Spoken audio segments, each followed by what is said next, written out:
warahmatullahi wabarakatuh. Waalaikumsalam warahmatullahi wabarakatuh. Sebelumnya, terima kasih kepada Bapak Dr. Muhammad Nasruddin MPD selaku dosen pengampu matkul akademik writing. Di sini izinkan kelompok 6 untuk berpresentasi dengan artikel yang berjudul Pengaruh Kebiasaan Berbahasa Daerah terhadap Kemampuan Berbahasa Indonesia yang Baik dan Benar pada Siswa Kelas 7 SMP, SMPN 07 Kota Pekalongan. Sebelumnya, perkenalkan nama saya Eni Elminia sebagai moderator dan ada Nadia Larasati sebagai pemateri 1, Suci Hati Eka Putri sebagai pemateri 2, Mutiara Jasmine sebagai pemateri terakhir, dan Ogja Andika Al-Falah sebagai pemateri 3. Sebelumnya saya akan membacakan latar belakang dahulu. Penguasaan bahasa Indonesia yang baik penting bagi siswa SMP, namun sering terganggu oleh kebiasaan berbahasa daerah. Seperti di Kota Pekalongan yang masyarakatnya dominan menggunakan bahasa Jawa, kebiasaan ini mempengaruhi kemampuan siswa dalam bahasa Indonesia secara formal, meskipun juga merupakan bagian dari identitas budaya. Selain ini juga bertujuan untuk mengkaji pengaruh kebiasaan tersebut terhadap kemampuan berbahasa Indonesia siswa sebagai dasar peningkatan kualitas pembelajaran. Dan selanjutnya ada rumusan masalah dan penelitian. Rumusan masalah di sini mengambil bagaimana kebiasaan berbahasa daerah memengaruhi bahasa Indonesia siswa kelas 7 SMPN 07 Kota Pekalongan, dan ada tujuannya yaitu menjelaskan hubungan antara kebiasaan berbahasa daerah dan kemampuan siswa dalam menggunakan bahasa Indonesia yang baik dan benar. Kemudian ada manfaat peneliti secara akademik, yaitu menambah kajian sosiolinguistik mengenai bilingualisme siswa di sekolah, dan ada secara praktis, yaitu menjadi rujukan guru dalam merancang pembelajaran bahasa Indonesia, menyadarkan biasa baku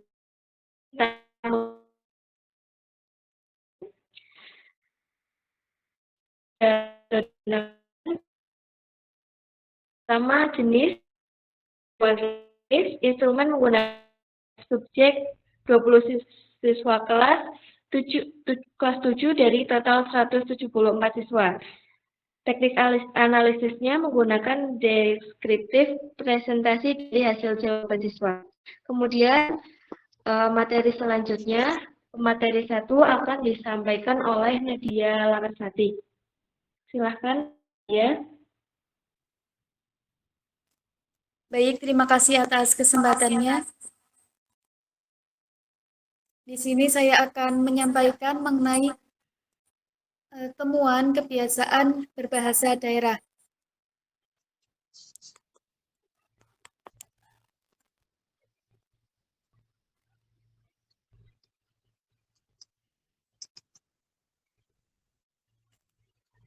Jadi yang pertama itu, temuan pertama, 100% siswa itu sering menggunakan bahasa daerah di sekolah dan rumahnya.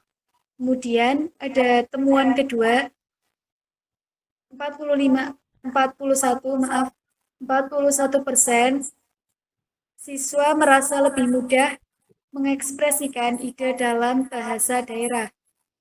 Kemudian ada temuan ketiga, di sini mayoritas siswa bilingual atau menggunakan bahasa Indonesia dan daerah di rumah.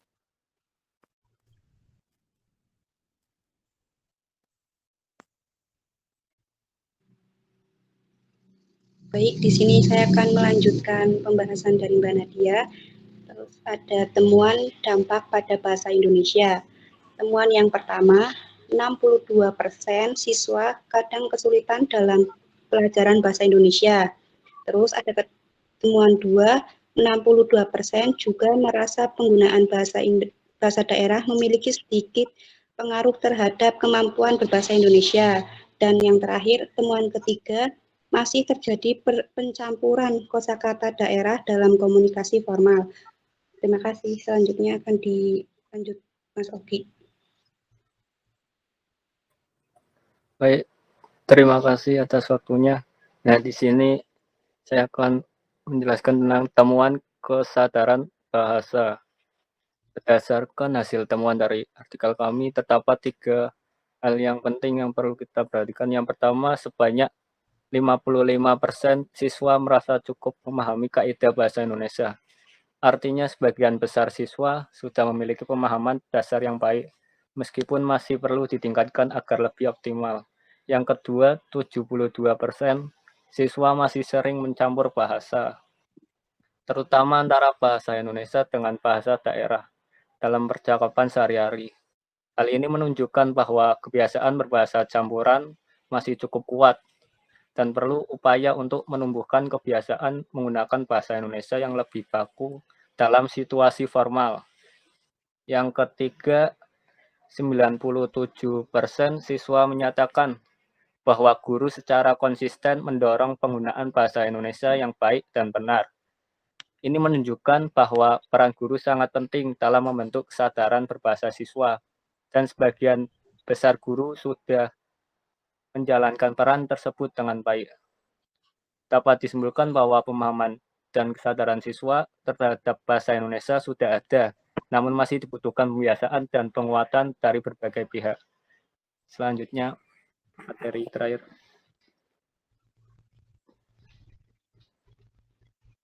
Baik, terima kasih atas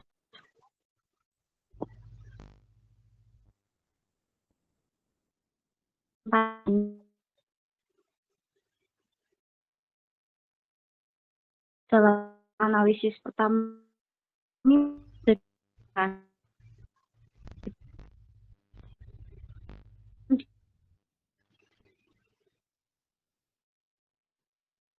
yang ternyata yaitu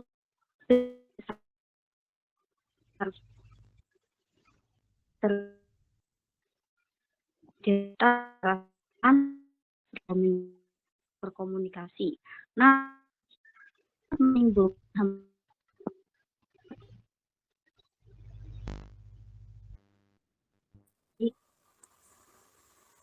Mohon maaf, Jasmine, suaranya kurang jelas.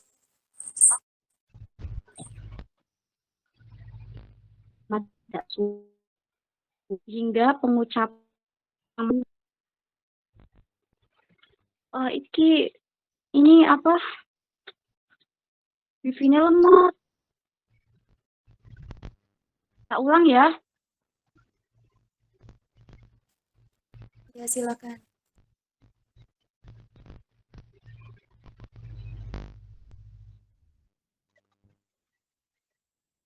Di sini saya akan mempresentasikan analisis dari ada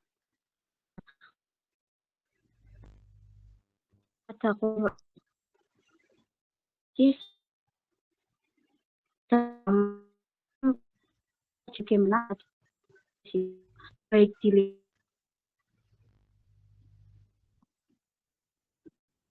daerah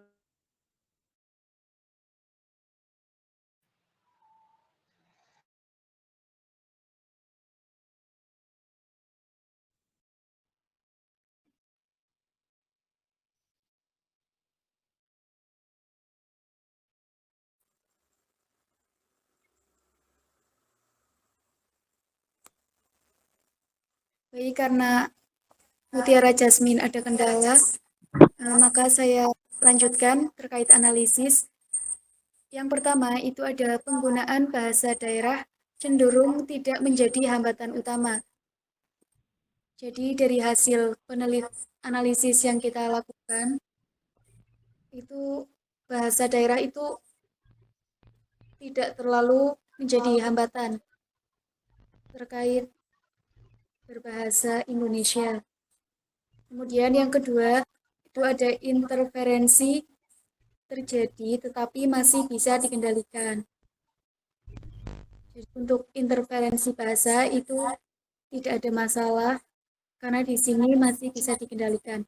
Kemudian analisis yang ketiga, peran guru sangat penting dalam membentuk kebiasaan berbahasa formal. Dan yang terakhir,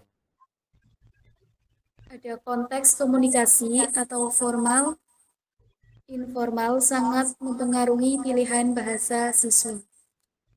Terima kasih. Baik, terima kasih untuk para pemateri dan semoga teman-teman yang melihat video ini bisa dapat memahami bagaimana tentang, mohon maaf, semoga teman-teman yang menonton video ini bisa paham. Terima kasih. Di sini saya akan membaca kesimpulan. Kebiasaan berbahasa daerah masih dominan di kalangan siswa, namun tidak menjadi hambatan signifikan dalam penggunaan bahasa Indonesia. Siswa mampu menyesuaikan bahasa sesuai konteks dan peran guru sangat penting dalam membentuk kebiasaan berbahasa yang baik dan benar. Terima kasih. Mohon maaf apabila banyak kekurangan atau apapun itu. Terima kasih dari kelompok kami. Wassalamualaikum warahmatullahi wabarakatuh. Waalaikumsalam warahmatullahi wabarakatuh. Waalaikumsalam warahmatullahi wabarakatuh.